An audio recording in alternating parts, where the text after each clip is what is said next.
안녕하십니까. 미주놀 팀장입니다. 경기 침체가 물러가고 경기 반등이 시작되다. 신속한 판단보단 신중한 판단이 중요한 시점. 자, 오늘은 이 주제를 가지고 좀 함께 나누어 보고자 합니다. 여러분은 지금 리세션이라 그러죠. 경기 침체가 왔다고 생각하십니까? 여러분은 경기 침체가 다가오고 있다고 생각하십니까? 아니면 보통 소프트웨어 엔딩이라 그러죠.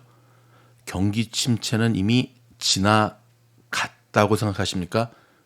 또는 경기 침체는 왔다가 지나가는 중이라고 생각하십니까? 내가 갖고 있는 주식, 내가 관심을 갖고 있는 주식이 내일 오를까 내릴까는 알 수 없지만 그건 이제 무당 투자법이라 그러죠. 무당도 못 맞히죠. 추세를 읽어내는 눈을 우리가 잃어버리게 된다면, 그리고 시장을 있는 그대로 바라보는 균형 잡힌 시각을 잃어버리게 된다면 우리의 투자는 굉장히 큰 혼란에 빠질 수밖에 없습니다. 작년 10월 말, 정확하게 말하면 작년 11월 초에 이 주식을 샀다고 한다면 5개월이 안 돼서 2배가 간 주식이 있습니다. 2020년 이야기가 아닙니다. 작년 이야기입니다. 페니 주식 이야기도 아닙니다. S&P 500에 당당히 들어있는 주식 이야기입니다. 눈치채신 분들도 있죠. 맞습니다. 페이스북이 이름을 바꾼 메타라는 주식입니다. 지금 보고 계시다시피 11월 들어서 90불 밑에, 90불에 샀다고 해도요. 오늘 고점이 213불, 무려 2배 이상, 100% 이상의 수익률을 내고 있습니다. 저희 미주널에서도 초창기 때 페이스북에 대한 영상을 올린 적이 있는데 고개를 참 갸우뚱했습니다.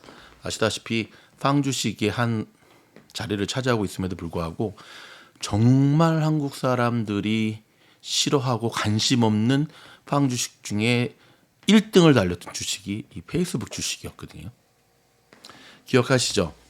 작년부터 8월, 9월, 10월, 11월 실적 발표할 때마다 계속 폭락하는 이 페이스북, 그리고 생뚱맞게 이름을 메타로 바꾸고 메타버스의 모든 회사에 사활을 건다라고 하는 이 저커버그의 이야기 속에서 시장은 굉장히 냉담한 반응을 보였고, 한편으로는 이제 메타는 팡에서 빼야 된다. 그리고 메타의 시대는 끝났다. SNS 종목이 갖고 있는 한계성을 그대로 드러내준다라고 하는 온갖 네거티브한 리포트들이 쏟아져 나왔죠. 그리고 사람들의 시야에서 점점 잊혀져 가기 시작했고, 어쩌다 한번 실적이 좋게 나왔다 하더라도 어쩌다 한번 대득해 바운스일 뿐이야 라고 생각을 했지만 돌이켜보면 이러한 모습을 보여주고 있습니다. 하지만 지금 이 시점에서 우리는 이번 분기 때 또 메타가 실적 대박을 칠지는 모릅니다. 항상 이 차트라고 하는 것은 후행성이고 지나온 역사의 기록이기 때문에 그대로 간다는 보장이 없죠. 제가 오늘 서두에서 이 메타 이야기를 꺼낸 이유가 있습니다. 저 또한 이 메타 주식에 대해서 별로 관심도 없었고, 그리고 들어도 흘려넘기는. 근데 지금 돌이켜보면 그토록 시장을 있는 그대로 보자고 노력하고 그렇게 열심히 했건만 나 또한 메타를 그냥 놓치는 실수를 범했구나라고 하는 통렬한 자기 반성을 하게 됩니다. 당연히 나에게 돈을 벌어다 주는 주식이 좋은 주식이다라는 신념을 갖고 있는 제가 타임머신을 타고 이 시절로 돌아간다고 한다면 당연히 메타를 이때 사겠죠. 물론 최근에 틱톡 순환받는 틱톡, 이게 반사 이익을 메타가 얻고 있다는 사실 아시죠? 틱톡의 기사를 읽을 때마다 반사 이익을 받는 대표적인 종목이 무엇인가? 소형주 중에는 스냅도 있을 거고요. 그 중에 하나가 바로 메타라는 사실을 우리는 주목을 해야 되는데, 자, 과연 경기 침체는 물러가고 경기 반등이 시작되는 걸까요? 서브프라임 모기지 사태가 터졌던 때로 기억이 됩니다. 그때 한창 저는 열심히 회사를 운영하면서 하고 있을 때였는데, 하루는 거래처 사장을 만난 적이 있었는데 굉장히 행복해하면서 좀 솔직히 말하면 좀 재수없는 모습을 보였는데, 이유가 뭐냐면 자기는 너무 좋다는 겁니다. 지금 서브프라임 모기지 사태가 터지고 난 다음입니다. 어디 가나 왕대접을 받는답니다. 그리고는 사업함에 있어서도 경쟁 회사들이 다 부도나고 넘어지고 나니까 자기네 회사가 이제는 갑이 돼서 부르는 게 값이랍니다. 그리고 자기는 경기 침체인지 모르겠답니다. 참 재수가 없었죠. 잘 살고 있나 모르겠네. 그때 문득 그 사장의 이야기를 들으면서 어떤 생각을 하게 됐냐면, 경기 침체를 느끼는 개인이 이렇게 차이가 있구나. 대부분의 사람들은 그 사태 이후에 굉장히 힘들어하고 있는데, 저 사람은 이걸 오히려 즐기면서, 여러분 많이 들어봤다시피 IMF 때도 그랬잖아요. 어려운 때가 되면 오히려 부자들은 어디 가나 대접을 받으니까 살판 난다 그러죠. 어느 위치에 있고 어느 스탠스에 있고 그들이 느끼는 바가 이렇게 다르구나. 보통 정치적으로는 그게 선거를 통해서 드러나긴 하지만 경제는 사실 선거를 통해 투표가 되진 않죠. 물론 경제학 용어에서 경기 침체라고 하는 거, 리세션이라고 하는 거는 사람들이 느끼는 어떤 감정의 근거에서 리세션을 규정하는 것은 아닙니다. 몇 가지 중요한 경기 지표를 가지고 이것을 판단하게 되는데요. 오늘 그 이야기를 좀 해보고자 합니다. 자, 지금 보고 계시는 이 사진을 보면 OECD에서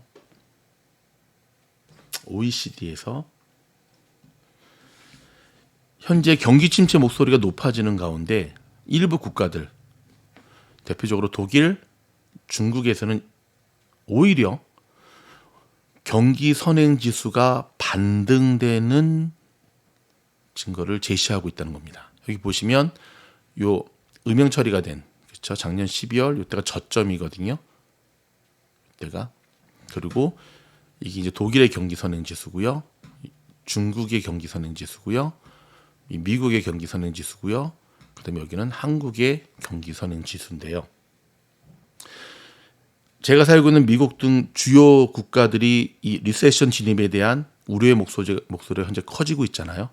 근데 지금 OECD가 발표한 이 경기 선행 지수를 보면 일부 국가들 중심으로 반등의 시그널이 나타나고 있습니다.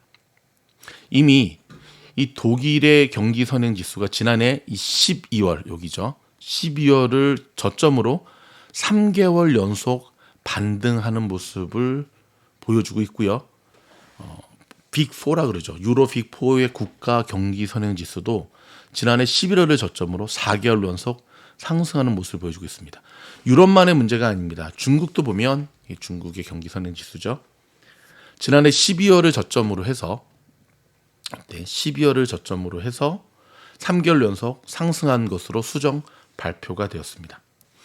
글로벌 경제의 3대 축이라고 이야기하는 미국을 제외한 유럽, 그다음에 중국의 경기 선행 지수가 동반 상승하고 있는 모습을 보여주는 겁니다. 여러분, 지난 3월에 미국에서는 SVB 또는 크레딧 스위스 사태가 발생하면서 일명 신용 위기 리스크가 크게 불거졌지만, 반해서 유로 및 중국의 경기 선행 지수의 상승세는 전혀 흔들림 없이 이어지고 있다는 모습이 참으로 고무적인 것이 아닐 수 없습니다.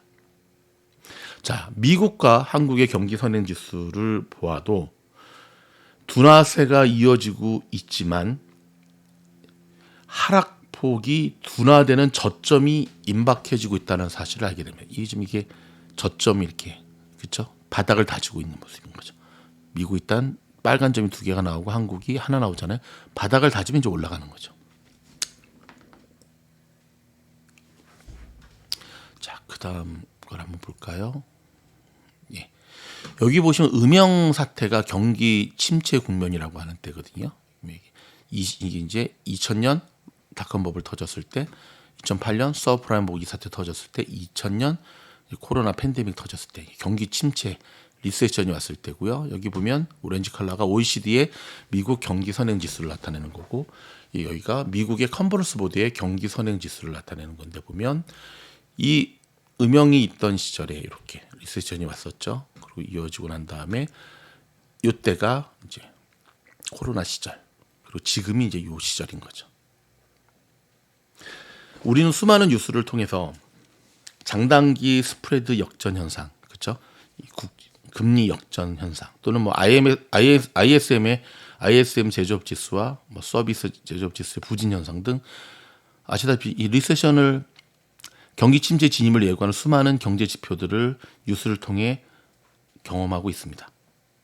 그런데 미국을 포함한 이 글로벌 경기 사이클이 침체를 회피할 수 있는 가능성도 어느 정도 잠재 있다라는 사실을 우리는 기억을 해야 되는데요. 지난 금요일에 발표된 고용 보고서만 봐도 미국의 고용 시장이 경기 침체의 방어막 역할을 하고 있다는 것을 보게 됩니다. 과연 저도 그런 생각을 하게 됩니다. 과연 임금, 뭐 내일 CPI 발표가 되고 모레 PPI가 발표가 되지만 과연 근원 CPI와 임금 이게 내려갈 수 있을까? 주거 이게 내려갈 수 있을까? 내려가는 걸 좀 본 적이 없거든요. 제가 미국 처음 왔던 2000년 전에 캘리포니아의 미니멈 페이가 시간당 6불 75센트였거든요. 지금은 거의 더블이죠. 한 번도 내려간 적을 본 적이 없습니다. 이건 한국이 지금 똑같은 이제 리세션과 경기 선행 지수에 대한 것들 나타내는 부분이거든요. 바로 여기입니다. 지금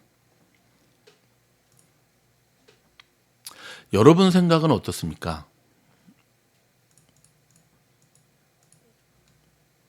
경기 침체는 이미 물러가고 있는 걸까요?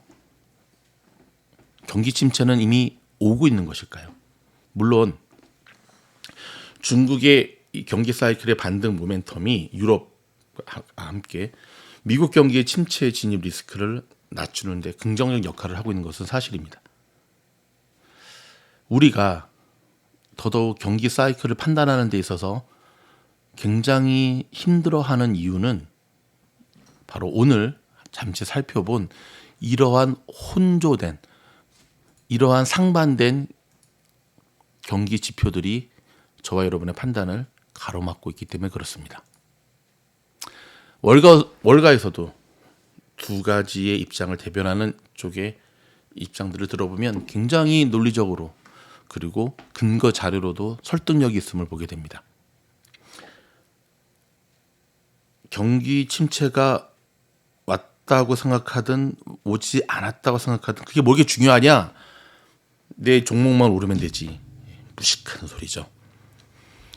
추세를 읽어내는 눈을 잃어버리게 되면 수많은 주식의 전설들의 글을 읽어봤을 때 절대 성공할 수가 없거든요.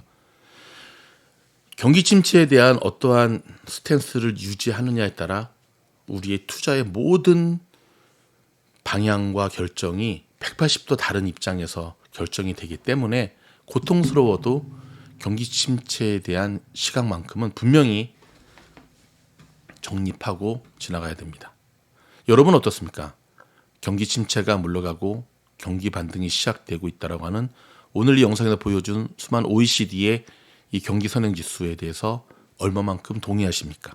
지금은 신속한 판단보단 신중한 판단이 더 요구되는 시점임을 기억하시고요.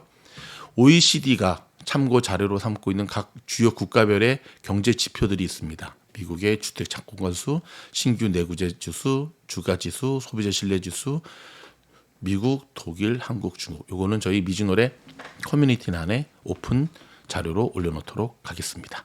그럼 신중하게 생각하셔서 여러분의 투자에 조금이라도 도움이 될 수 있기를 바라면서 다음 영상에서 뵙겠습니다. 여러분의 좋아요, 구독, 알림은 더 좋은 영상으로 여러분들을 찾아뵙게 만들 것입니다. 고맙습니다.